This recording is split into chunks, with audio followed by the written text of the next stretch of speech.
Good afternoon, everyone.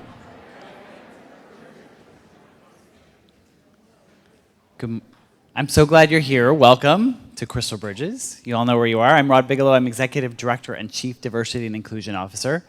And I'm really excited to have you here this afternoon with us. It is certain to be an intriguing and informative afternoon. To begin, I'd like to start with the Indigenous Peoples Acknowledgement. As Crystal Bridges in the Momentary, we recognize our roles as settlers and guests in the Northwest Arkansas region. We acknowledge the Caddo, Quapaw, and Osage, as well as the many Indigenous caretakers of this land and water. We appreciate the enduring influence of the vibrant, diverse, and contemporary cultures of Indigenous peoples. We are conscious of the role in colonization that museums have played. As cultural institutions, we have a responsibility to engage in the dismantling of historical and systemic invisibility of Indigenous peoples, past, present, and future. We choose to intentionally hold ourselves accountable to appropriate conversation, representation, connection, and education to facilitate a space of measurable change. Thank you. First, I want to thank our members. Who in here are members? Whoa, I love that. Okay, if you're sitting next to someone who's not a member, it's your chance to I promise you, now is the time in which you want to become a member, because we have so many exciting things planned between now and our expansion, which someday I will tell you when that's going to open. But I'm going to say right now, 2026. So you do not want to miss it. So please become a member if you are not a member now. Members make these kinds of programs possible. You really do. So thank you from the bottom of our hearts. Crystal Bridges hosted a wonderful exhibition in 2015 of Jamie Wyeth. His work was paired with someone that you know as well, Andy Warhol, his works that were focused on nature. The exploration explored the life and career of Warhol and Wyeth and uncovered a friendship between the two artists. In 1975, Jamie asked Warhol if he could paint his portrait. The response, well, you do one of me and I'll do one of you. And in February 1976, Wyeth arrived at Warhol's New York studio, the famous Factory, and they spent 3 months in intense collaboration. Ultimately, many portraits were created, and the two artists became forever friends until Warhol's death in 1987. Today, you'll see an exclusive screening of the documentary Jamie Wyeth and the Unflinching Eye. Isn't that an amazing photo?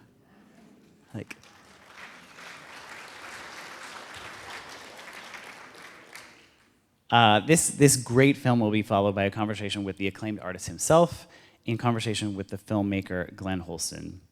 This documentary from Glenn, who is also the director of Wyeth, chronicles Jamie Wyeth's personal and artistic journey exploring his relationship with his father Andrew and grandfather NC, the development of his unique style, and his arresting portraits depicting many of the era's iconic figures, just like Andy Warhol.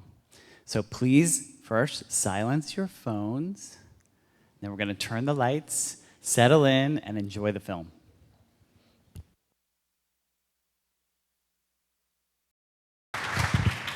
Well, first, Jamie, Glenn, thank you so much for giving all of us a journey today. Didn't you just feel like you were taken on a beautiful story, one that was emotional, wonderful, and we're surrounded by all this light.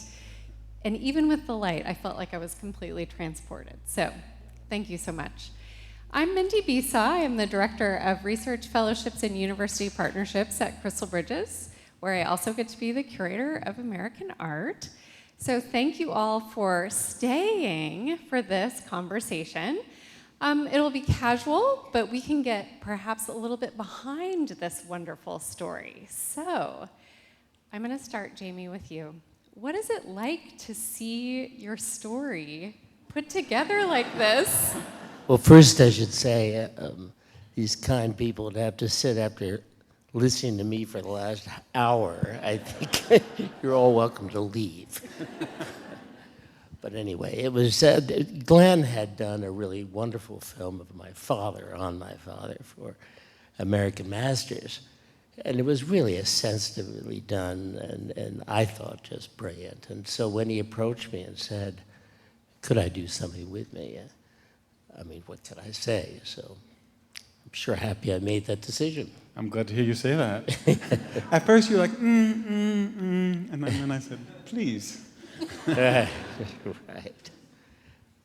But anyway, it's sort of a tough thing to watch because obviously Phyllis and that sort of thing, but it's still, I think, an interesting film, and it to show the evolution of something. But I feel like I'm dead. You know?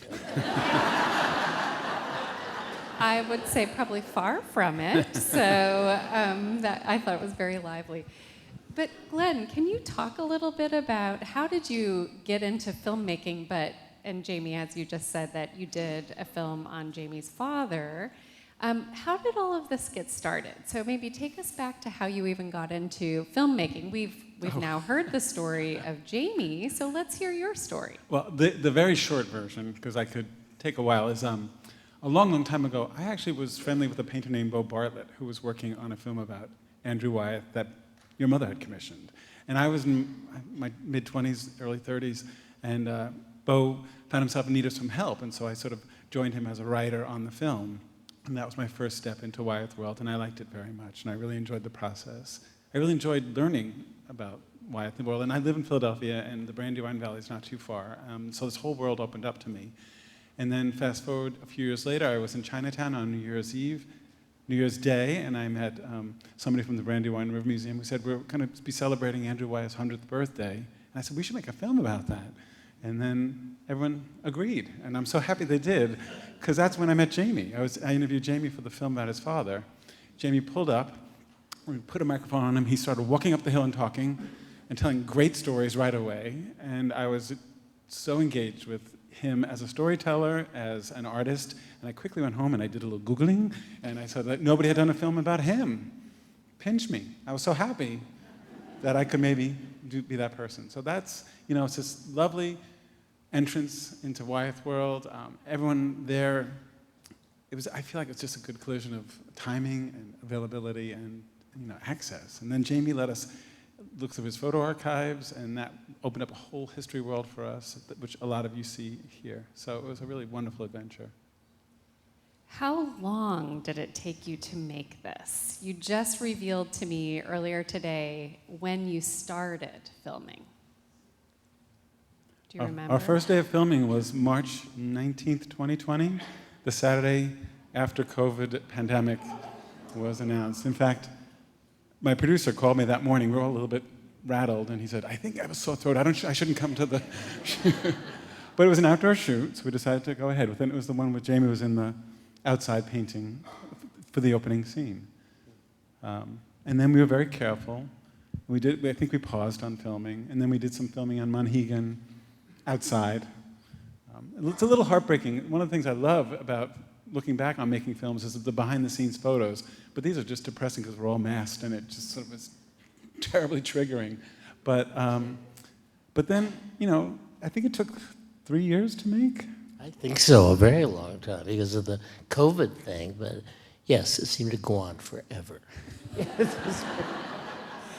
I hope that's said with a little love, yeah. Yeah, but it was, he's such a terrific sort of filmmaker that, I was not aware that I would totally forget, and that's the real test. I mean, I forgot that the camera was there, and so he was able to continue working. And it took a longer time, and I think that allowed us to just get a little more comfortable with each other. Yeah, I mean, no question. Too comfortable, probably. Too long a time. But anyway, I don't know. We should even talk about it. But I mean, you're now thinking perhaps you may move on to my grandfather. Well, erase perhaps. Yes. Replace it with yes, please. Yeah. I would love to. Yeah. I mean, that'd be fascinating because there's a lot of. I mean, he was very interested in film, and so took a lot of Brownie or whatever they are, Kodak cameras, and so you have wonderful footage of him that could be used. Yeah, and I feel like I've gotten to know him. I've gotten closer and closer to him through the making of these two films, and your father's relationship with him, and your relationship with him. And I feel like, of course, he can stand on his own 2 feet, but maybe a film. And there's been a lovely film done about him, it's called A Man and His Family or something like that. Yes. But I think scholarship about his work has changed, and scholarship about that period, the golden age of illustration, has evolved. So I think it might be a great time to tell that story. Well, it'd be he was a complicated man. I mean, when I finished this painting not that long ago of my grandfather, he had huge depressions. He felt that his work was really just illustration, not and that was sort of secondary. And of course, I think he's completely wrong. His best work really are his illustrations and so forth. And then he had this son who came along that, was brilliant, and I think obviously he was very proud of it. But then the inevitable happened. My father told me at one point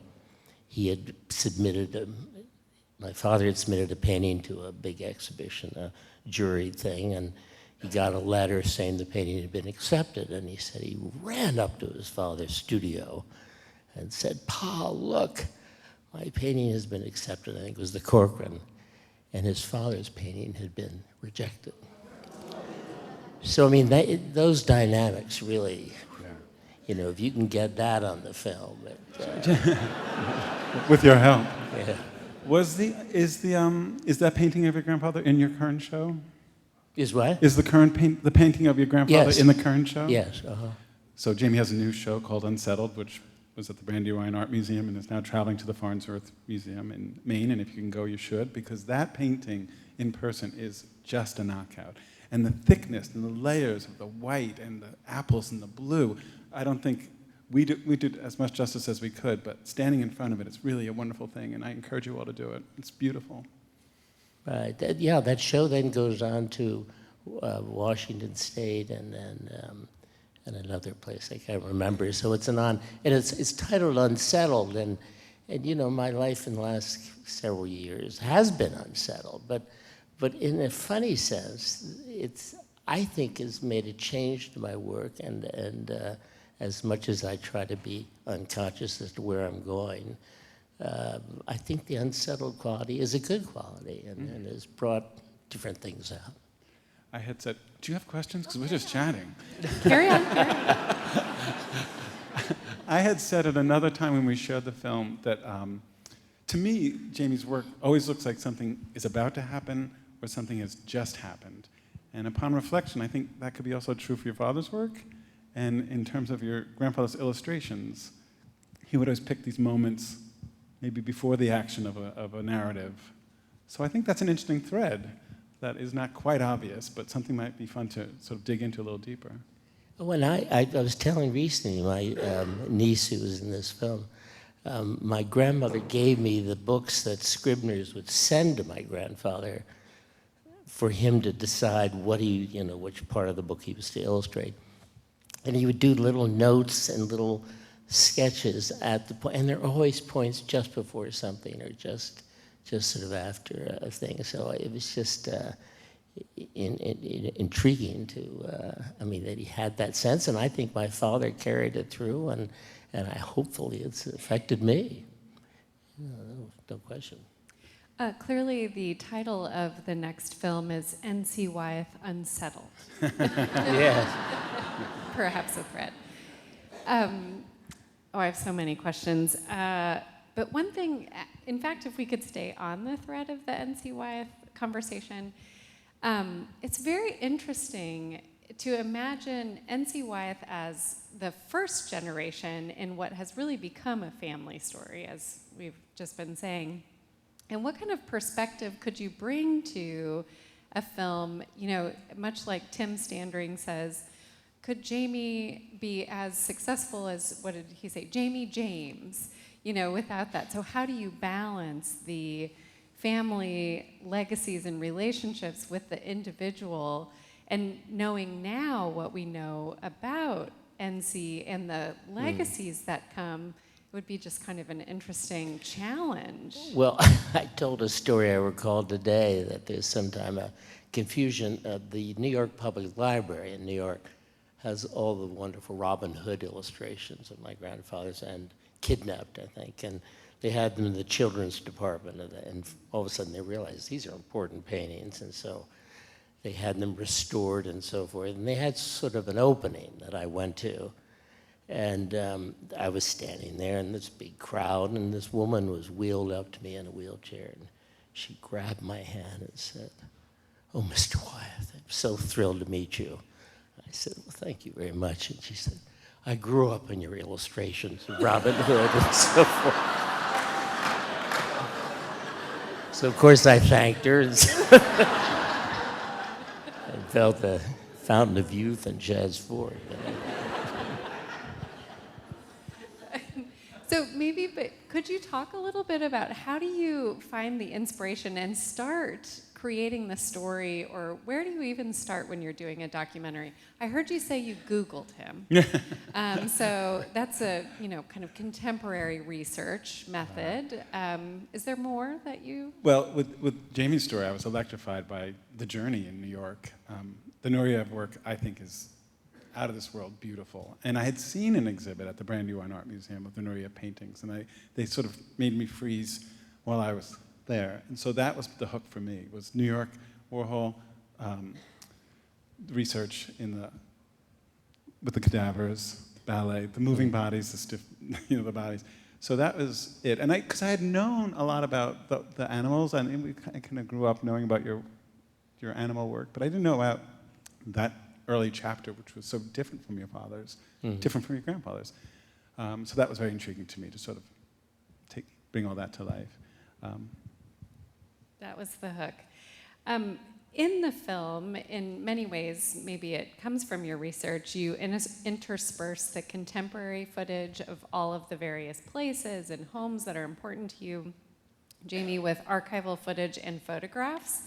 It really gives you that sense of past, but also present, and that all of these things still exist, as if seen through your eyes throughout history. Can you share more about how you chose that style of telling the story? Well, Jamie is a great storyteller, and he's been a great storyteller all his life. So we found these archival news clips. We found that one, was it North Carolina that you had the exhibit in, where you're filmed behind the blowing grass? Where was that exhibit? I think so, yeah. Yeah, so we found that film. We found it without sound, and so that was like the day we cried, but then someone else found a version of it with sound, and that was the day we smiled. No, that was definitely part of the genesis of it, because we had all this great archival stuff, but he's also a super storyteller. So you want to take advantage of it all. I mean, that's what you try to do. You try to make all the best stuff fit in the narrative that you're trying to make. As I said, we had access not only to the terrific archives at the Brandywine Art Museum, but to Jamie's personal archives, and that was so generous. We spent 2 days in his archives scanning things and digitizing the old VHS tapes, because a lot of it is news clips that someone had taped for you on VHS. So digitizing those and trying to get those as high quality as we can. We were finding a little bit of light in here, so I encourage you all to see the film again in a dark theater. But it was really nice over where I was, because the water was reflected on that hill over there, and I just sort of felt like I was in Maine with you. Yes. I love that too. I thought it was great. Absolutely. Jamie, when you see the film in its final version, was there anything that surprised you? Seeing your work and your story and telling your stories, but then seeing it through a different lens, perhaps? Well, it's very uncomfortable. It's kind of, in a funny sense, having an exhibition I find very uncomfortable, because you're standing there and all the inadequacies in the paintings and all the failures just scream out at you, and you're with a crowd of people coming up to you, and I tell writer friends of mine, it's as if they're in a room full of everybody reading their new novel. You feel like a jackass. And so, this film makes me a little nervous too, and makes me in one sense, I sort of feel like a fool. But anyway, it was so beautifully done. And then to get the worlds that Glenn was able to get into to go to the Warhol Museum in Pittsburgh and find Andy bugged himself. And so every little inane conversation is stored and still not gone through at the Warhol Museum. So he was able to glean some of that out and recreating that world. And the end of the picture, I don't know if you recall the miniature things that I had sort of created. I had an exhibition at the Boston Museum, and the director who was in the film actually spent 5 years putting that exhibition together. And she had heard that I'd made these things called tableaus, and she came to me and said, I need to see these. And I said, well, you're not going to see them. They were for my eyes only. Because I thought they were a little weird, actually. And yet I was obsessed with them. And finally, after 4 years, she kept pleading with me. So she came out to the island and saw them and said, these have to be in the exhibition. And then Glenn was able to, in film, I remember when they were first taken to Boston, and I went down, thank God, I said, don't overlight them, because they're not doll houses. And I had an electrician make these small little bulbs, and so it was lit from within. Warhol's dining room the light was from his TV set and so forth. So, of course, I get down there the night before the opening, and they had huge Klieg lights on these things. So I said, kill all that. And they were the most popular things in my exhibition. People felt sort of like voyeurs, I think. And then Glenn, with his filmmaking, was able to get a lens that went right in there, and there my face was, with Lincoln's face and Rudolph's face. Pretty fantastic. That was fun. Yeah. It's... And, Jamie he gave us access to all that. And he also, let himself be vulnerable many times. And that's a great gift. Because you invite people into the art story, but you also invite people into the personal story. And I think that's what makes a powerful film, is that you've got this balance of both. And they're connected in mysterious ways. So I think I'd like to thank you for that. All right. Wow. That's great.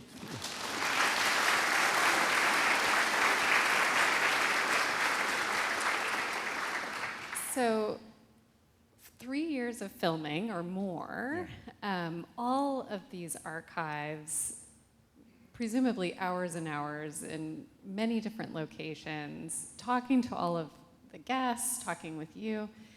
What is not in this film that is just really hard for you to know that you had to cut? And if you can think of anything that you thought, I wonder why he didn't put this in there. Everything's in there.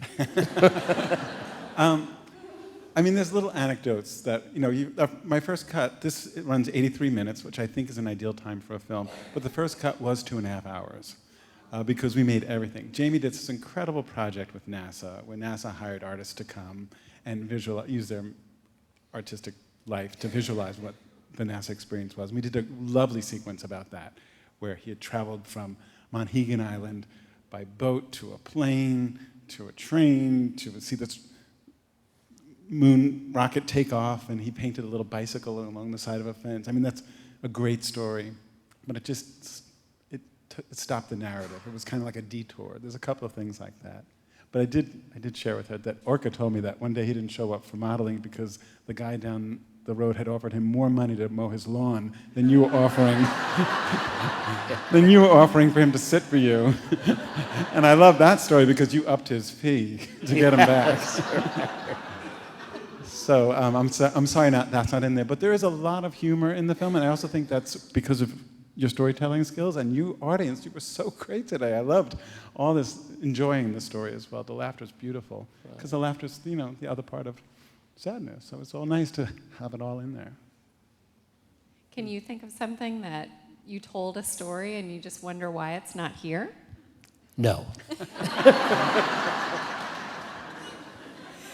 Well, I was thrilled that Orca Bates was one of the individuals that you interviewed, because if you all haven't walked through the galleries today or recently, one of the great paintings that we've had in the collection for some time of Orca Bates is on view now, and we have another coming. So we're just thrilled with being able to have, Jamie, several of your paintings in the collection, also several of Andy Wyeth and NC. So this is a nice full stop for us to have you both here. And to have the story of Orca Bates was, wow, if I could meet someone that is in our galleries, he would be one of those individuals, because I would want to know, what does he look like? You know, what does he sound like? You know, how to add to that layers of the story. Well, I was thrilled coming back here, of course, because you all did a wonderful exhibition of my work a number of years ago. With those little vignettes. Good.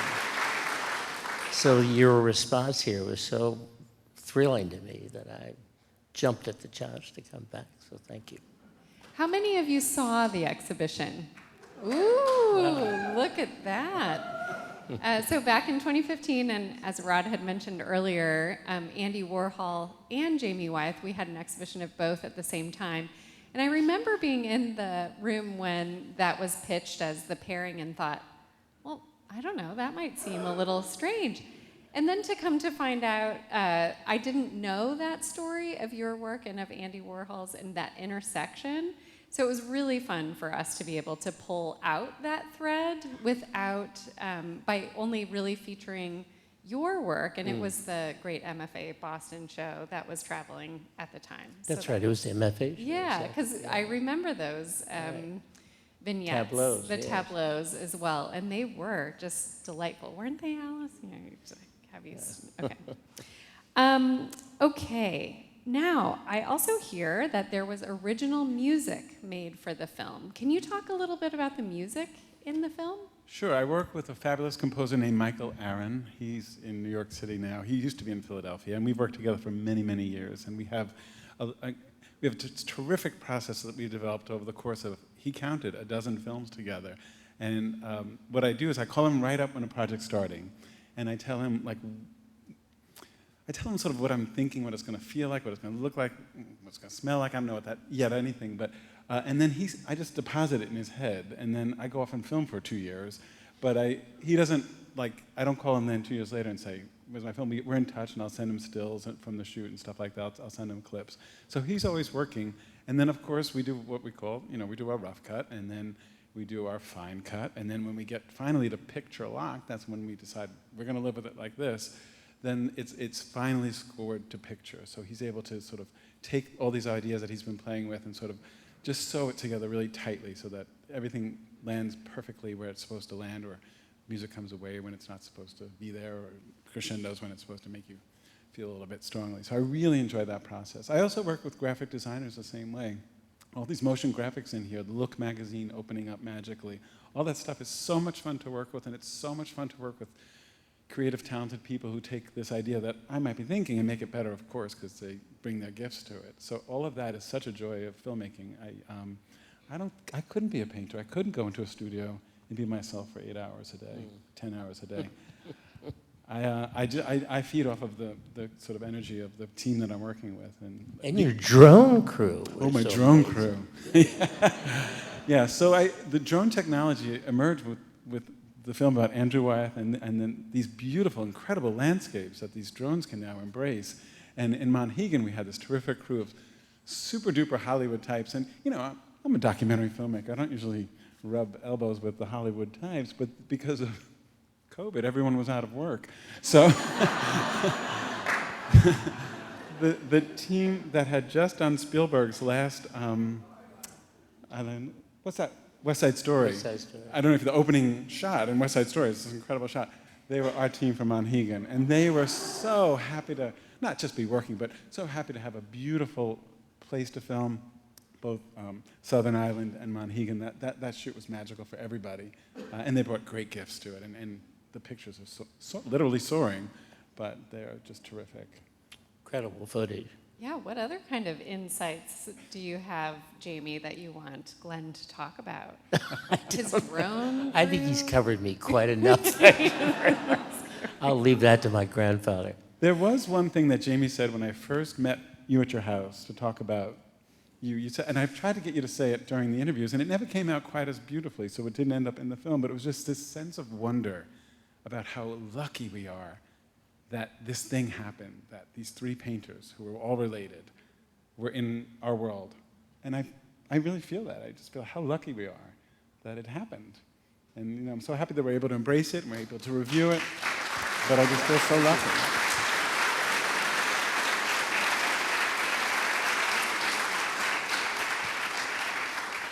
Let me ask about the title. Who did you both come up with the title together? Was that your title? Is this your title? It's based on Joyce Hillstoner's Jamie's a Court Reporter. So I heard recorder, court reporter. The unsettled seems to relate to this as well, but that unflinching eye. It's good, isn't it? It's good. It's good. I would agree. Originally, it was about obsessions, but it always sounded like a perfume commercial. Jamie Wyeth's Obsessions. So, I was talking to a bunch of friends, and that came up in a circle of creativity. And we all knew it immediately. It was like, let's go with that. And what did you think of the title? Did you get a chance to review that? I had no input. I had really very little input on this film. No. Yeah. I mean, I happened to be there, and the camera was aimed at me at times.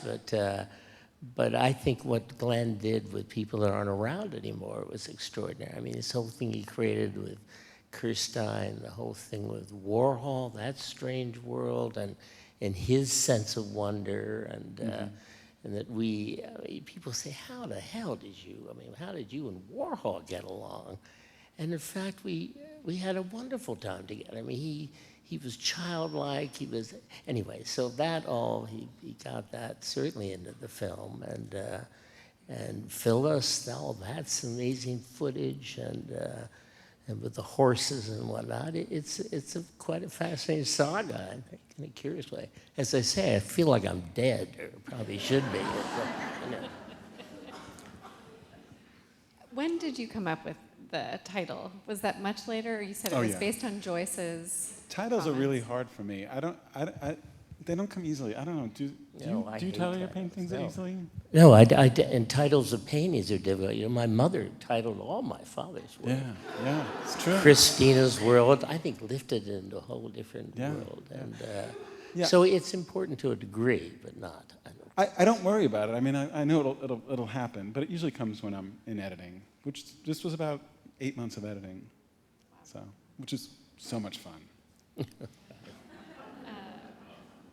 But I don't edit. I work with editors. Yeah. No, I can only imagine you have a large team.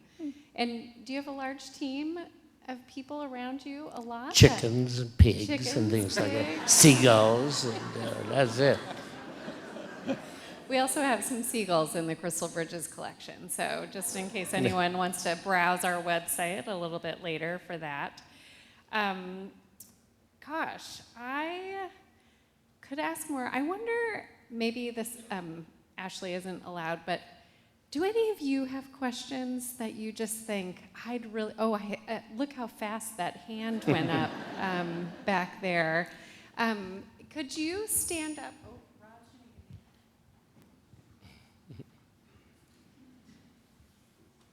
So my question is, you expose people in your portraiture, and I'm wondering how you feel with this film and how exposed you felt and the emotion behind that.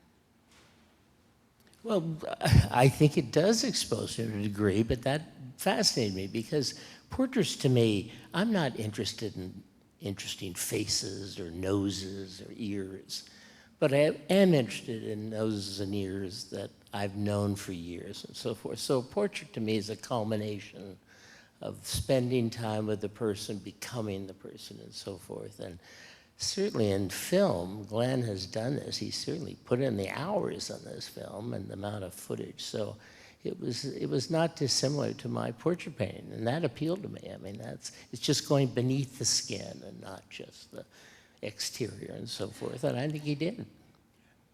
I would agree. When you talk about doing the research on the Kennedy portrait, that felt like a filmmaker's journey. Yeah, yeah. Well, that was very curious because I was recreating somebody I'd never met. And so I immersed myself in films. His widow was incredible. She had filmed him a lot and photographed him, so she gave me all access to that. And then Phyllis helped because she worked for him. And but again, I don't think I'll ever do, a posthumous portrait because, who knows? And that, as the film shows, that portrait was very controversial when it came out and when it was shown. And it's slowly evolved, and now it's the national stamp of Ireland. I mean, it's just bizarre, how it's taken on a life of its own. It reminded me of, I was just going to throw, I was doing a portrait of a man I knew who would become ambassador to London. So I happened to be there, and I think I had too much to drink, and his wife said, "You got to do his portrait." And so anyway, I had to go over and do it, and working on this thing, and they had sort of Prince Charles, whatever they're called, spaniels, and the portrait kept looking like the dogs. And, Jesus. And so I was sweating this thing, and then I had dinner with an English painter friend of mine who told me this wonderful story, and I don't think it's apocryphal, but anyway, that Picasso, when he was doing the portrait of Gertrude Stein, he worked for 3 years on the portrait, finally finished it, took it to the Stein apartment at Rue Faubourg or whatever, and unveiled it, and everybody sort of looked at it, and somebody turned to him and said, "Pablo, it doesn't look like her." And he said, "It will." And that portrait is probably one of the greatest of Picasso's, and she's forgotten completely as a writer. She's known only for that portrait. Go ahead over there. Hello. Would you tell us a bit more about your aunt or the other women in your family who were painters? Yeah, I'd be happy. They're, I think, fascinating painters, particularly Carolyn, who is actually footage in this film. Her work is very personal, highly personal, and I think it turns a lot of people off. They see Wyeth and they expect to see old barns and fields. And her work is very it's really wonderful stuff. And then another sister of my father's, Henriette Wyeth Hurd, who did wonderful portraits, and then another sister was a composer and music. There's now, they're thinking of doing a film on the three Wyeth women, which would be fascinating. And so, and then my mother, who I think is I've always said that really on my father's paintings it ought to be Andrew Wyeth, and then Betsy Wyeth sort of signed it because she was a major part of his producing the work and titling and so forth. So the women are very important in the Wyeth family. And Anna B. And Anna B., yeah, who's in the film, giving a wonderful interview, I thought. It's terrific, yeah. Jamie, I was so enthralled watching you work, the way you work, but the question just came to my mind, what does oil paint really taste like? Until I saw that footage, I had no idea I did that. But it goes into my mouth a lot, which is, so since then people have seen that, said, cadmium yellow is poisonous and so forth.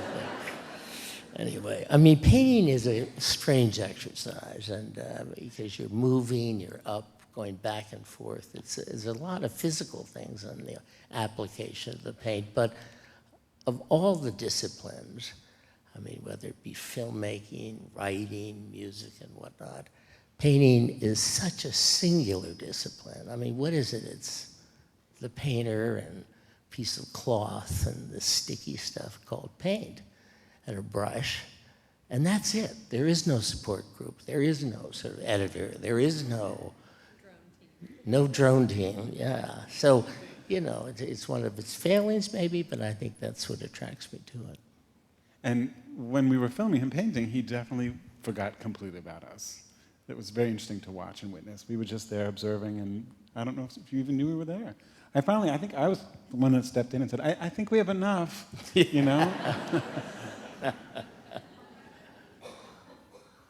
And you ended up with that painting. I gave you that He painting did. He at did. the end of the filming and whatnot. The spring house makes me smile every morning when I walk down the stairs. Thank you. After you watched the film, was there anything that you wished was in the film that wasn't? No, I think it's totally complete. It's very emotional for me to watch it, parts of it and whatnot, but to try to be objective, I think it's a fascinating portrait of, my strange world. That's another title. Jamie, I noticed that in the pictures of you painting, there was not a large mirror present like there is in Andrew's studio. We saw one time down at Chad's Fork. Did you ever paint using a mirror as a reflection? A mirror, oh yeah, I use Enlarged, mirrors. yeah. Well, I totally become subjective when I'm painting, and then that when I finally reach, I think, a point of diminishing return, and I've bled enough for this painting, I'll then look at it in mirrors, throw it through a window outside, hoping to get a different view of it and get a sense of objectivity. So yeah, I use mirrors a lot. Smoke and mirrors. One more question. Okay, I saw a lot of paintings, and it would seem like to me that they would just be impossible to paint in a lifetime. You must have had incredible work ethic to get up early in the morning, stay late, work on weekends to produce that amount of art. Well, it's not all inspired. I mean, but I always felt as sort of like a pianist. You got to keep at it. And the opiate of painting to me is when finally things start clicking, when finally something becomes alive. I mean, when I did the Kennedy portrait, all of a sudden when I go to the studio, I expected to see his limousine outside in the Secret Service. That is the opiate, but it's few and far between. I mean, but I think you got to push yourself and just keep doing it and keep the tools sharpened until those days click and things become alive. Well, thank you, everyone, but I want Glenn to tell you all when you can expect to see this film again, because truly we were given a very special opportunity.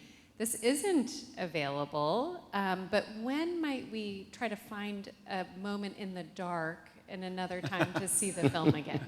Well, I would like to thank you all for coming. It was a thrill to see so many of you here today. We have a website, jamiewyethmovie.com, that lists all our current screenings. We're screening through the summer. I'm going to Maine next week, maybe, for a bunch of screenings, and through the fall in the area. And around Thanksgiving time, we're going to make a decision about a broadcast or a streaming service or something like that. So jamiewyethmovie.com, check it out. And our trailer is on it. It's a little 2-minute trailer. You could share it with your friends and start spreading the word. I'd be most grateful. Well, thank you both. Thank you.